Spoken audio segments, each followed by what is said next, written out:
तो जैसा कि हमने पिछले एपिसोड में देखा है, तो जैसा कि हमने इसके लास्ट एपिसोड में देखा था, वो किनान से कम्पीट नहीं कर पाते और आओ न ताओ देखते हैं और उन फेक प्रोडक्ट को खरीदने के लिए जो ऊंची ऊंची बोलियां लगाना शुरू करते हैं। यहाँ पूरी तरह मुनाफा तो किनान का होता है, लेकिन उन बंदों का घाटा हो जाता है क्योंकि उन फेक आइटम्स को खरीदते ही वो क्षण भर में ही डिस्ट्रॉय हो जाता है। इसका हर्जाना उन्हें वही शांगदाओ अलायंस की एक शॉप वो गैम्बलिंग हाउस देती है। तो ये तो था पिछले एपिसोड का रिकैप। आगे एपिसोड की शुरुआत होती है जहाँ हम देखते हैं उसी वुयांग पैविलियन के पैविलियन मास्टर को, जो कि शुरू के साज में खोए हुए थे। उनके बगल में ही दो एल्डर्स होते हैं जो कि चाइनीज चेस खेल रहे होते हैं। पहला एल्डर अपनी चाल चलते हुए कहता है कि इस दुनिया में दो ही तरह के लोग पाए जाते हैं, तो वो होते हैं जिनकी किस्मत में तारों की ऊंचाई को छूना लिखा होता है। दूसरे वो होते हैं जो जमीन में रहते हुए बस इन तारों की ऊंचाइयों को निहारते ही रहते हैं। अब आगे वो एक और ज्ञान की बात पेश करते हैं कि सभी को सक्सेस की राह पानी होती है, लेकिन सक्सेस पाने के लिए सभी अलग अलग रास्ते चूज करते हैं और इससे फर्क नहीं पड़ता है कि आप कहां से शुरू कर रहे हैं। एक बार आपने सक्सेस की ऊंचाइयों को परवान चढ़ लिया तो फिर लोग किसी भी तरह से उसे नीचे गिराने की हर तरह की कोशिश करते हैं,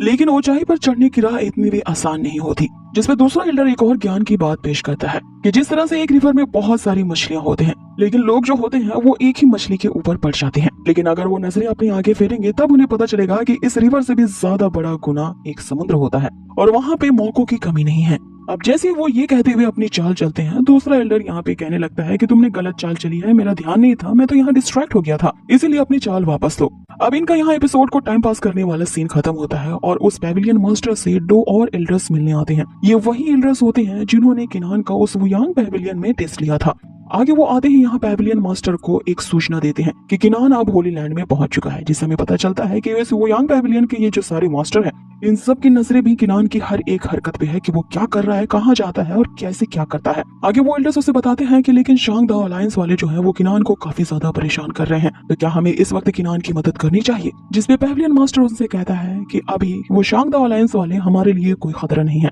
अभी तो हमें बस किनान पे नजर रखनी है और ये देखना है कि उसके पास जो हमारा सीक्रेट है वो किसी भी तरह से किसी और के हाथ नहीं लगना चाहिए। और इसी दौरान किनान को इतना टाइम भी मिल जाएगा कि उसे अपने आप को ग्रो करने का मौका मिलेगा। तो हमें बस इंतजार करना है कि किस तरह से उस होली लैंड में किनान अपनी पावर्स को और भी ज्यादा गुना इंक्रीज कर सके। अब यहाँ सीन कट होता है और फाइनली हमें उसी होली लैंड को दिखाया जाता है जहाँ पे इनरोलमेंट सेरेमनी चल रही होती है, यानी कि अलग अलग कॉन्टिनेंट्स और अलग अलग जगहों से यहाँ पे जो 7th लेवल के कल्टीवेटर्स हैं वो अपने आगे की कल्टीवेशन प्रैक्टिस के लिए इस होली लैंड में आया करते हैं, जहाँ पे इन्हें इस होली लैंड के अलग अलग ग्रुप्स में भर्ती किया जाता है। और वहाँ भी अलग अलग ग्रुप्स के एल्डर्स बैठे होते हैं जो कि आने वाले 7th लेवल के कल्टीवेटर्स को अपने अपने ग्रुप में शामिल करने के लिए यहाँ पे मना रहे होते हैं। वहाँ पे एक एल्डर होते हैं जिन्होंने अपने ग्रुप में शामिल करने के लिए दो भाइयों को, जिनका नाम जाओजी और जाओशी होता है, उन्हें अपने ग्रुप में इनरोल कर लिया होता है, जिसे वहीं के डिसाइपल्स उन दोनों भाइयों को उनके ग्रुप वाले रेसिडेंशियल एरिया की तरफ ले जाते हैं। कि तभी वहाँ पे एक दूसरी लेडी एल्डर जो होती है उनकी नजर यहाँ रॉन पे जाती है, जिसके शरीर की रचना को देखते हुए वो जान लेती है कि ये बंदा एक बीस्ट है। अब आगे वो ललचाई नजरों से उसे देखने लगती है कि होली लैंड का तो और भी ज्यादा इंप्रेशन गिरता ही जा रहा है।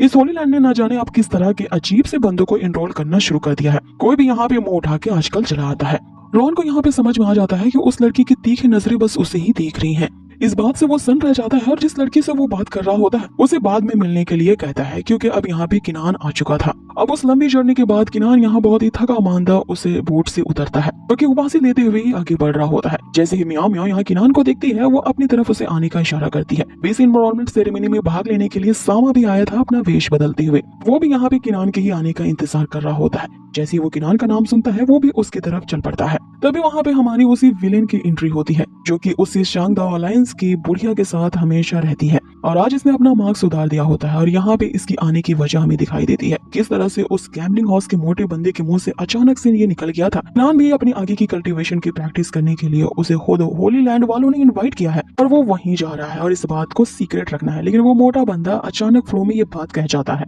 किनान यहाँ पे होली लैंड की तरफ आया है ये जानते हुए ये जो मार्क्स गर्ल होती है ये भी वहाँ पे पहुंच जाती है। लेकिन यहाँ पे पासा तब पलटता है कि जब सभी लोग इसी लड़की का ही इंतजार कर रहे होते हैं कि शांगदाओ अलायंस की संत के साथ ये लड़का कौन है। जिसपे बुढ़ा एल्डर उससे कहता है कि हमें इस लड़के से क्या मतलब है जिसे हम जानते भी नहीं है, हमारा पूरा फोकस तो उस शांगदाओ अलायंस से आने वाली उस संत मैडम पे है। किसी भी तरह से उन्हें मनाना होगा और अपने ग्रुप में हमें शामिल करना होगा, इससे पहले कि कोई और बाजी यहाँ पे मार ले। अब आगे वो लड़की यहाँ पे किनान से कहती है कि लो हम वापस से मिल गए, क्या हमारा बार बार मिलना ये कोई किस्मत है। या लगता है कि तुम्हें मेरी डेस्टिनी में लिखे गए हो। आगे वो यहाँ किनान से फ्लर्ट करने की कोशिश करने लगती है, लेकिन किनान तो उसे रत्ती भर भाव नहीं देता। आगे किनान उसे कहता है कि तुम्हारे शांगदा अलायंस वालों को मैंने जो सबक सिखाया है लगता है कि वो तुम भूल गई हो, लेकिन पहले ही बता देता हूँ कि ज्यादा मुझसे फ्री होने की कोशिश मत करो, क्योंकि तुम्हारी अलायंस के साथ साथ तुम्हारे षड्यंत्रकार वाले ट्रिक्स में मेरा कोई भी इंटरेस्ट नहीं है। अब उस होली लैंड के कुछ और एल्डर्स वहाँ पे मिसिंग होते हैं, जिसमें वो एल्डर कहता है कि आखिर ये दोनों एल्डर्स कहाँ गए हैं। तो वो लेडी एल्डर बताती है कि ओल्ड झाई के जो खाना थर्ड ब्रदर है उन्हें मैंने देखा था कि उसने अपने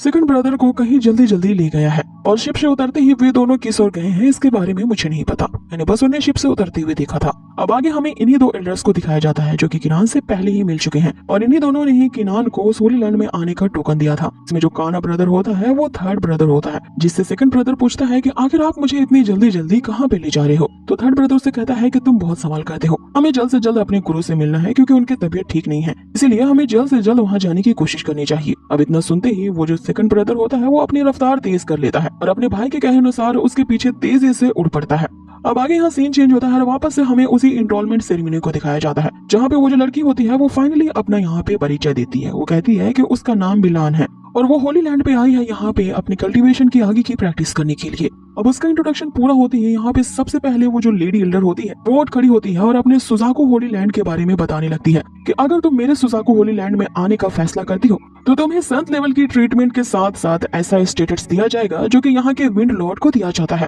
और इसके साथ साथ मेरे इंटायर सुजाकू होली लैंड का जो ट्रेजर होगा अगर तुम इसे ज्वाइन कर लेती हो तो ये सारे के सारे ट्रेजर्स तुम्हारे रूज करने के लिए फ्री ऑफ कॉस्ट होंगे। अब इससे पहले कि एक दूसरा एल्डर खड़ा होकर के उसे अपने ग्रुप के बारे में बता पाता, वहाँ पे वो बुढ़ा एल्डर खड़ा हो जाता है और बुलान से कहने लगता है कि अगर तुम हमारे सुजाकू लैंड को ज्वाइन कर लेती हो, क्योंकि हम बहुत ही जल्दी तुम्हारे शांगदा अलायंस के साथ कोलैबोरेशन करने वाले हैं, तो फिर ये हम दोनों के लिए ही विन विन सिचुएशन होगा, क्योंकि तुम जैसे अगर संत कल्टीवेटर हमारे ग्रुप में आ जाएगी तो इससे हम दोनों का ही फायदा होगा। अब यहाँ पे बारी बारी से सारे एल्डर्स अपने ग्रुप का इंट्रोडक्शन दे रहे होते हैं, लेकिन वहाँ पे जो फर्स्ट ब्रदर होता है वो चुपचाप बैठा होता है। इस पे बिलान उससे पूछ बैठती है कि लगता है कि जो शिंगलोंग होली लैंड है वो अपने ग्रुप में मुझे नहीं लेना चाहती, जिसपे फर्स्ट ब्रदर उससे कहता है कि जब यहाँ के जो सबसे फेमस सुजाकू होली लैंड है तुम्हें अपने ग्रुप में शामिल करना चाहते हैं और तुम्हें शामिल करने के लिए वो अपने सारे ट्रेजर्स तुम्हारे हवाले कर देना चाहते हैं, तो हमारे ये शिंगलोंग होली लैंड तुम्हें भला क्या ऑफर करेगा। इसलिए बेहतर यही होगा कि जो तुम्हें बुला रहे हैं तुम उन्हीं के ग्रुप को ज्वाइन कर लो। अब यहाँ पे सीन कट होता है, हम वापस से उन्हीं दो भाइयों को देखते हैं। अब यहाँ पे जो सेकंड ब्रदर होता है वो उड़ते उड़ते थक चुका होता है और थर्ड ब्रदर से पूछने लगता है कि आखिर वो जगह कितनी दूर है, हम इतनी दूर से यहाँ पे सफर कर रहे हैं, वो जगह क्यों नहीं आ रही है। इस पे अब उसे समझ में आता है कि उसका ये जो काना भाई है वो तो बहुत शाना निकला, उसने तो उसे दे दिया है धोखा और उस एनरोलमेंट सेरेमनी में वो सेकंड ब्रदर ना भाग ले सके, इसलिए वो उसे धोखा देते हुए इतनी दूर ले आया है।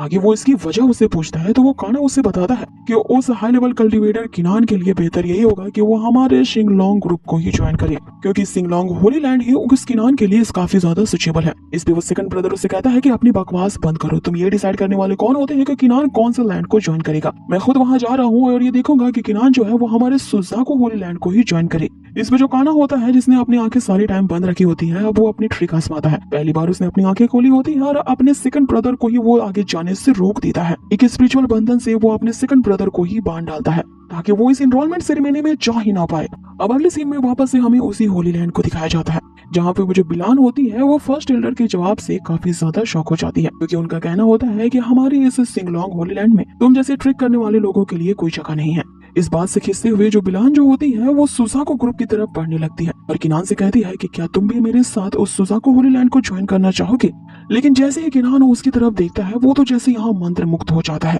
यहाँ पे किनान के इतना ज्यादा पावरफुल होने के बावजूद भी उस बिलान ने यहाँ किनान के साथ क्या किया होता है, जिसके कारण वो पूरी तरह से उसके मोह माया में फंस चुका है। और यहाँ पे हम देखते हैं किनान को जो बिलान होती है वो अब हिप्नोटाइज कर चुकी होती है और अब आगे क्या होने वाला है ये हमारे लिए सस्पेंस ही रह जाता है। किनान आगे किस ग्रुप को ज्वाइन करेगा ये हम देखेंगे इसके नेक्स्ट एपिसोड पे। सो गाइज, आप लोगों को ये आज का एपिसोड कैसा लगा है हमें कमेंट बॉक्स में जरूर बताएं, ताकि इस एपिसोड में कुछ देखने वाला ऐसा तो कुछ खास नहीं था, लेकिन आगे के एपिसोड मुझे उम्मीद है कि कुछ इंटरेस्टिंग दिखाया जाएगा। सो बने रहिए हमारे चैनल के साथ और हाँ, अगर ये एपिसोड आपको अच्छा लगा हो तो प्लीज इसे लाइक कर देना। मिलते हैं बहुत ही जल्द इसके नेक्स्ट अमेजिंग एपिसोड पे। Till then take care, stay healthy, good bye.